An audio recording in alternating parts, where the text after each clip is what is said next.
Welcome to Raiders of the Lost Podcast, the ultimate film and TV podcast. We are your hosts, James and Anthony. Welcome to movie news number 77. Let's talk about the latest box office bombs, the future of DC, and plus Jennifer Lawrence's comments about female action stars.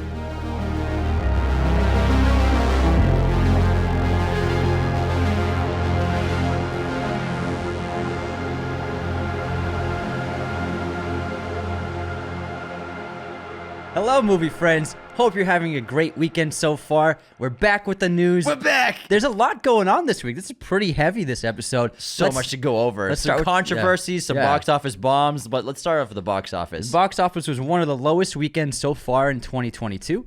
Wakanda Forever still in first place with $11 million, and it has reached $400 million domestically in America. Violent Night came in second place with a very strong second weekend of $8 million. That has a $30 million gross so far domestically. Strange World still underperforming for Disney with $3 million this weekend. The Menu is doing pretty well with a $2.8 million third weekend. And then Devotion is holding on pretty strong with a $2 million fourth weekend. So all these movies, even though they're not grossing a ton, they're all performing pretty well except for Strange World. Then we have a couple of new releases. So The Whale, Darren Aronofsky's latest film starring Brendan Fraser, opened up to only 6 theaters. It made $360,000. That's about $60,000 per theater. That's the best of the year for an average. Yes, to put that into comparison, Everything Everywhere All at Once had the number one per theater average this year with $50,000 per screen, which is still amazing. So for The Whale to get $10,000 more than that, that's really impressive. Movies very rarely get that much per theater average. And probably the biggest bomb of the weekend and one of the biggest bombs of the year so far is going to be Empire of Light. It made $177,000 in 110 theaters. That's an average of, $1,700 per theater. And if you're saying for this whole weekend, this movie's playing in all these theaters, 110 theaters, that's 5 screenings a day, maybe 4 screenings a day. Those are some empty seats for that 3-day period for all these movie theaters. To only get $1,700 per theater, that is a huge bomb. On top of that, the film's getting very bad reviews from critics. It's only at a 45% Rotten Tomatoes. We always take Rotten Tomatoes with a grain of salt. But that's still very much underperforming. It will get a wider release, but I'm guessing that budget has to be about $50 million when you watch that trailer, because it's a Sam Mendes film. I mean, the guys made Bond movies, as well as Roger Deakins' cinematography. The locations alone look incredible, as well as Oscar winners and BAFTA winners for a cast. That's probably a $40 to $50 million budget. I bet money on that. And then spoiler alert, opened up to a limited release with the $700,000 opening.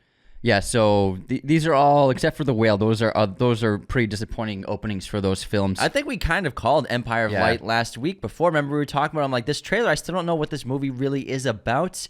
It looks beautiful, but I mean, aside from that, what's the story of this film? Yeah, as much as I love Sam Mendes, it doesn't seem like that trailer or the marketing campaign has done any kind of favors for telling us what this movie is. I haven't seen it anywhere marketed besides when I go to see a movie. And when I watch the trailer, again, it looks really stunning, the cinematography and acting, but what's the story? Yeah. I don't know.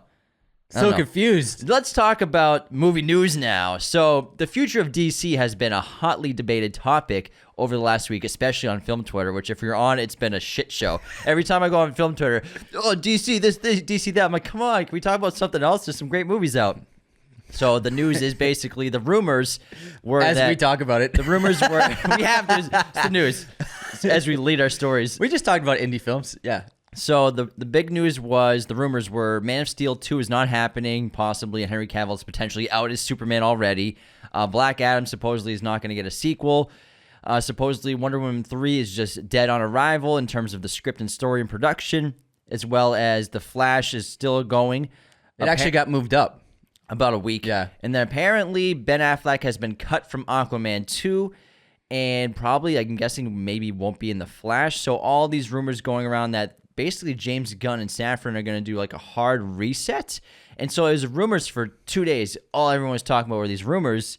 And then James Gunn actually came out and tweeted about all these. He said, so as for the story yesterday in the Hollywood Reporter, some of it is true.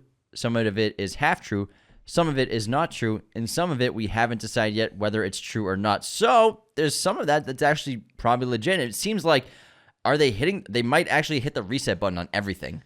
I think That was a great answer by James Gunn. It's a great non-answer. I would say maybe just pulling the Band-Aid off and just starting from fresh would be the best way to go about this. And to using not Flash as like a reset. Yeah, and then not. I mean, honestly, I'm fine with them replacing everyone and just starting over. I don't mind at all. So we'll just see what happens. Because I mean, it is what it is. You know, we'll see what happens. If they reset it, I guess. Sorry, Cavill. He's not going to be Superman again, which is a bummer. He's 39, so he's probably aging out anyways. He's going to be okay. He'll be fine. It's Henry Cavill. It's fucking Henry Cavill. He's going to be fine. I guess, and then also the news that Michael Keaton's Batman Beyond movie was reportedly canceled. I didn't even know that was in the works. There was we just found out that it was a Batman Beyond movie, and he was going to play the old Bruce Wayne. That would have been sick. Yeah, but I'm sure that Gunn and Safran are going to work out a Batman Beyond movie. I think if you want, because we've said it, if you want to really, because they have the Batman, and that's going to be a franchise, and it's great, and that's going to be awesome to see 3 or 4 films with Pattinson and Matt Reeves. But if you want to do another Batman franchise, I think Batman Beyond would be the way to go because it's such a different kind of film. It's a different genre. It's really sci-fi. It's in the future. They're so different from one another that I think that audiences will be able to separate, and it'll feel like completely different universes and worlds. Plus, it's a teen. Yeah. A teenager doing it all, which is really cool with an old Batman. So I feel like that's probably the best thing to do. Just reset everything. I bet you, I don't know, they'll focus on other characters first instead of Batman, Superman, Wonder Woman. Yeah. If they do it. Who the hell knows, man? And I guess it's called the DCU now. I don't know. It's faster to say. DCU. Yeah, DCU. It's better for hashtags. Anyways, moving on. So, big news of rumors out and speculation that the number one frontrunner for the new James Bond is apparently Aaron Taylor Johnson. So hot. So hot right now. We love the guy. You know, we've talked about him a bunch on the podcast. We just filmed a episode discussing it. It'll come out this upcoming week, talking about not just Aaron Taylor Johnson, all the rumors about him, but also the other actors around that generation who would make a great Bond. So that's going to be a great episode that comes out this Thursday. So stay tuned for that. But the speculation is pretty spot on right now. It's pretty much like, seems like that's done deal with Aaron Taylor Johnson, but we'll see. They're probably going to announce it in the spring of 2023. We talked about it for a half hour. Yeah, it's this great. week. It's going to be great. Just talking about a bunch of handsome guys in tuxedos. It was pretty good. Is he handsome enough? No, he's handsome enough. Yeah, definitely. That was basically the episode. Now on to some controversy. So Jennifer Lawrence and Viola Davis had one of those actors on actors interviews with each other. I usually enjoy watching these. They're pretty cool to like hear like actors talk to each other about their careers and roles. Adam Sandler and Brendan Fraser had a great one. Check that out because they starred in a movie together, Airheads. It's a wonderful chat they had. Oh yeah, that's right. Yeah. Airheads. I love that movie. Adam Sandler fought to get him cast in that. That's so cool. And I remember Adam did one with Brad Pitt a few years ago after Uncut Jobs came out. Yeah. Uncut Jobs.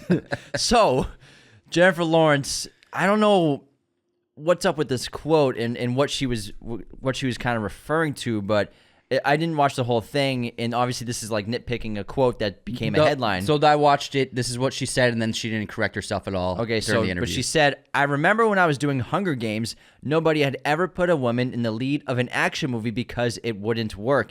Because we were told girls and boys can both identify with a male lead, but boys cannot identify with the female lead." Now this, as soon as I saw the headline, obviously I don't want to like take it out of context because I didn't say the whole thing, but just reading that, I am shocked and kind of I disagree with that completely because obviously she's not the first female action star to lead a movie.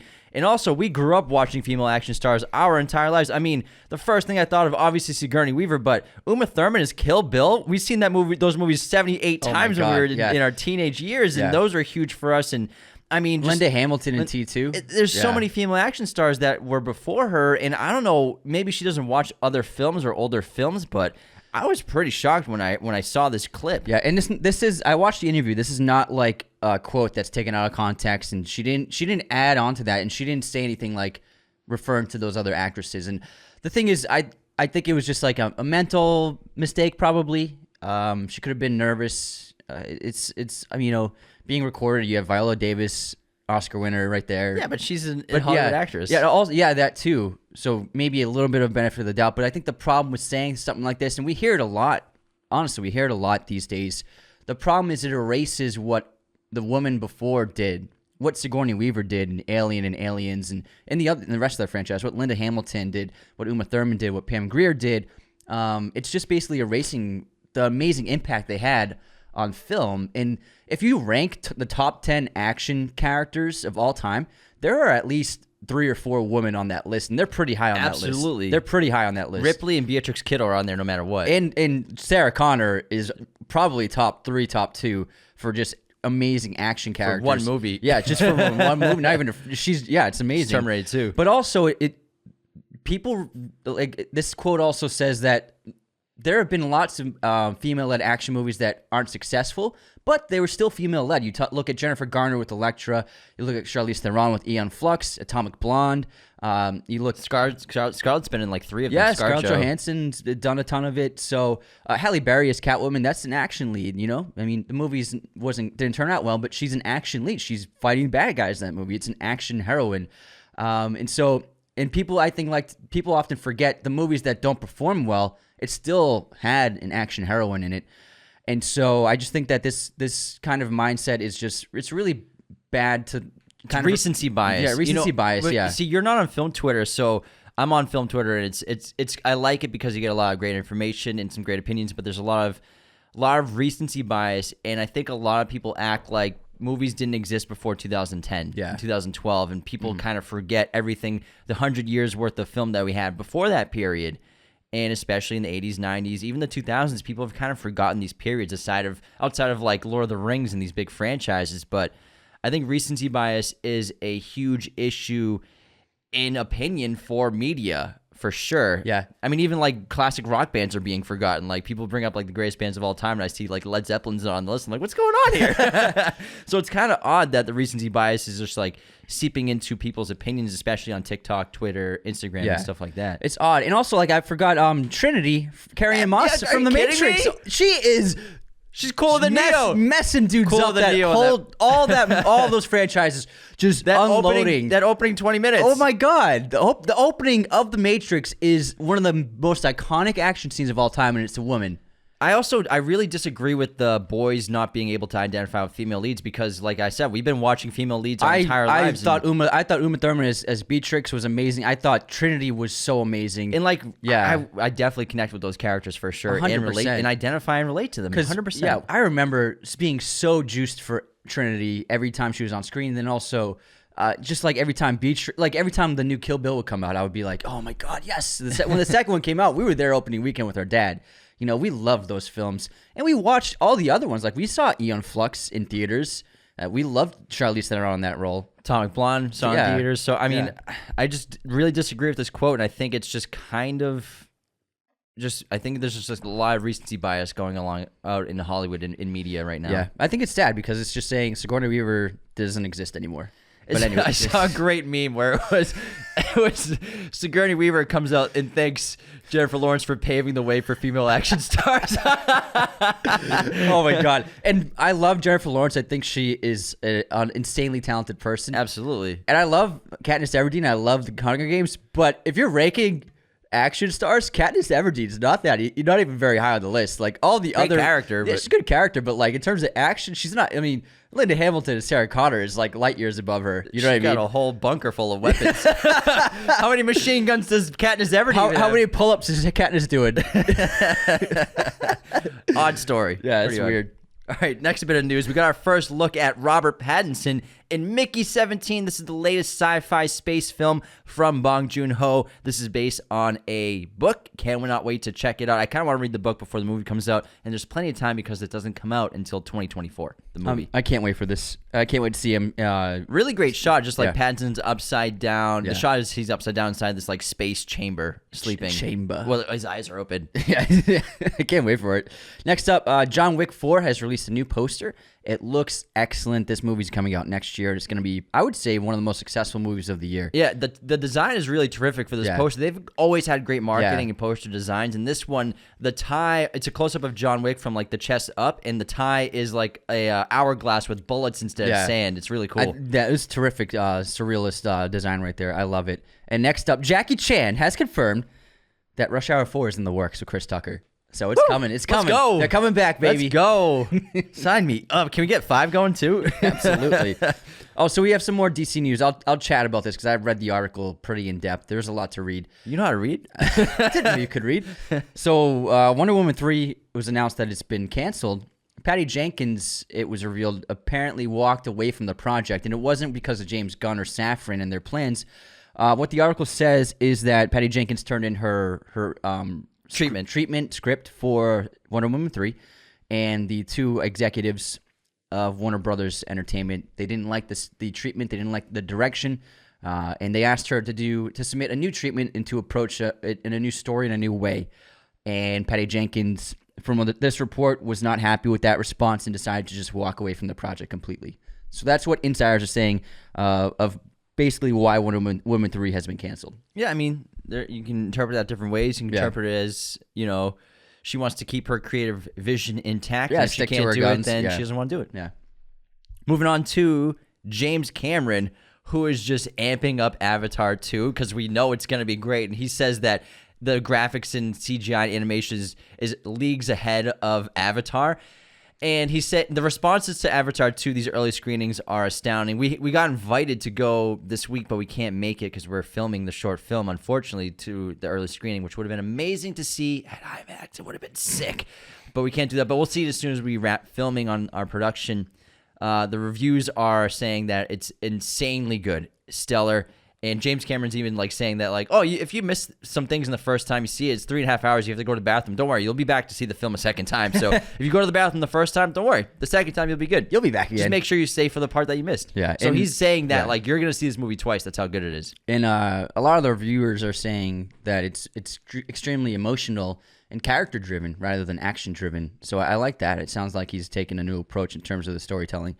Next up, Hobbiton is now an Airbnb. And it's going to be an exclusive Airbnb. So in New Zealand, at the actual filming location of Hobbiton from Lord of the Rings, the Airbnb owner is listing it for rental for only $6 per night. However, you have to be very lucky to be able to get in there. So the listing is titled The One and Only Hobbiton, and it goes live on December 13th at 9 p.m., and it only costs $6, but only 3 individual 2-night bookings will be accepted. So these stays will be hosted in 2023 from March 2nd to 4th, March 9th to 11th, and March 16th to 18th. So it's only 3 opportunities to get into Hobbiton. I'm sure that Airbnb site is going to crash that night. How do you get into it? Is it like a raffle? You just get on the site and you wait for it to be listed, and then it's just like concert tickets. Wow. Yeah, that's how they're doing it. Like it's first come, first serve. Like 30 people are going to go to Hobbiton. Yeah, but 1 million people are going to try. That's really cheap too. Moving on to Bones and All, which we talked about in our episode this past week, set an on-demand streaming date. You can tune into Bones and All on December 13th. On what platform, Anthony? I have no idea. Hold on. Paramount. Okay, yeah. On Paramount Plus. Sorry, I forgot to put that in there. Plus, you can probably just rent it on Amazon. Yeah. Next up, Mean Girls, the musical, is getting a film adaptation starring Angourie Rice and an eclectic cast of other actresses.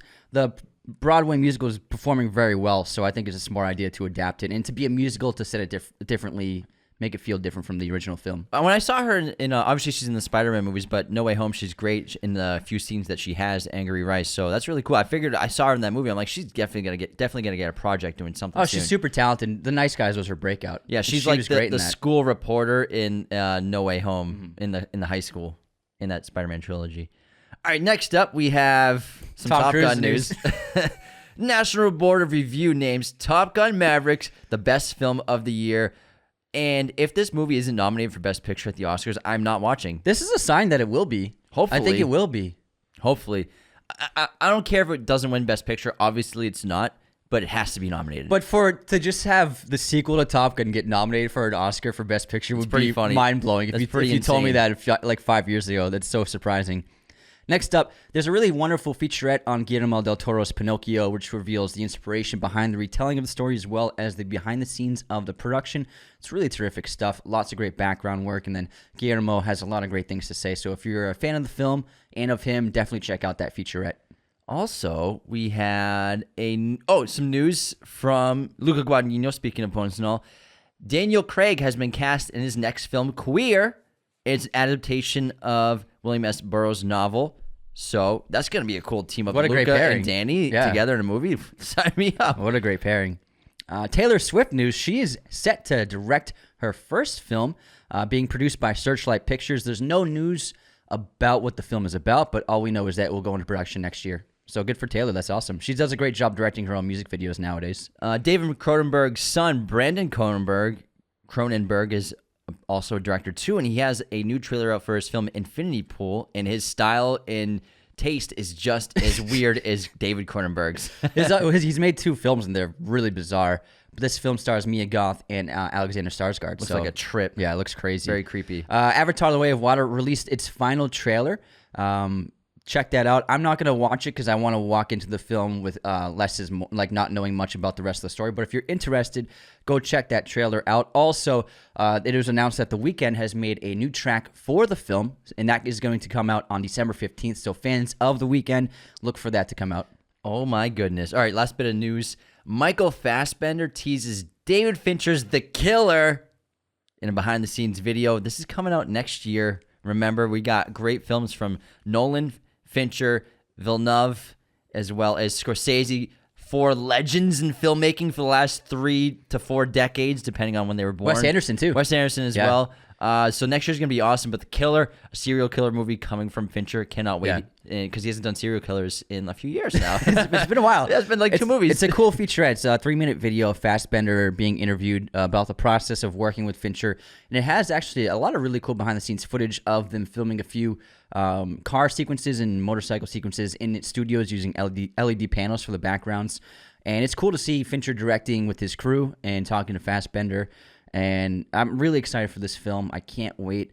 I've been wanting to see Fincher get into the action realm because I'm really curious to see how he directs action. And so to have this coming out next year, I'm really excited. It's in my top 3 most anticipated of next year. Yeah, he's done action, but not like huge sequences I can think of. I mean, 7 probably has some of the most action he's done. Yeah, that foot chase. That's why I can't wait, because that was 30 years ago. So I can't wait to see what he does with something like this. Oh my goodness, I cannot find. We couldn't find an origin story. There's no origins. Oh my god. Sorry, y'all. What? Wait, hold on. Let's just run through something. Let me just. I gotta find. Origin, well, the Bond movie's probably going to be an origin story. Yeah, the James Bond. It's going to be origins. God damn it. Oh my god, this is the first time in like 18 weeks. Yeah, I don't see anything. I looked. There's no origin stories. Oh, what's this? Matt Damon's reuniting with Paul Greengrass.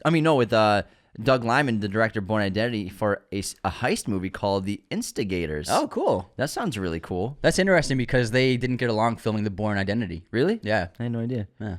Well, now you do. Maybe Taylor Swift's movie will be an origin story. We'll have to wait and find out. God but yeah, damn it. Sorry, no origins this week. Oh my goodness. It's the first. We had a good run. We did have a really good run. I can't believe it's over. Someone let us know if we missed an origin story this week, because next week they'll come. Wait. There is an origin story. Hold on. Someone DM'd us. No, they tweeted at us an origin story. All right, hold on. Let me pull this up. Bear with me. They tweeted at us, and they said, origins for movie news this week. Give me a sec. Anthony, talk about some stuff while I find it. We're going into production in our film tomorrow, and it's going to be very exciting, 3 days straight. But we're not going to be slowed down with the podcast. We already recorded this week's episodes and one of next week's episodes. So even though we're super busy, we are ahead of schedule, and we can't wait to get to work on this film. I got it. The Three Musketeers trailer just came out.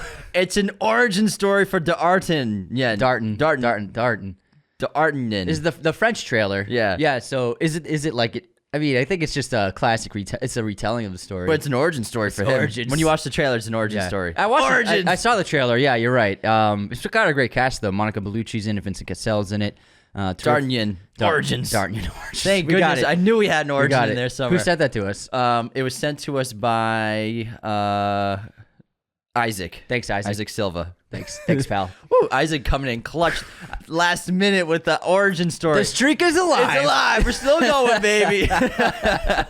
But we hope you all have a great week. We have excellent episodes for you coming this upcoming week. Tomorrow is going to be The Departed. The Departed guy. Yeah, guy. Finally, 2 hours on Marty's Best Picture winner, which we cannot wait for you to see. And then also we're doing episodes on Pinocchio, Guillermo del Toro's for Netflix, which just came out. Had a blast watching it. It's tremendous. Definitely recommend it. We did a 30-minute review for that. And then also, like we said earlier, we're doing a quick breakdown on all the latest news and rumors for James Bond casting. Is it Aaron Taylor Johnson? We did 30 minutes on a bunch of handsome men.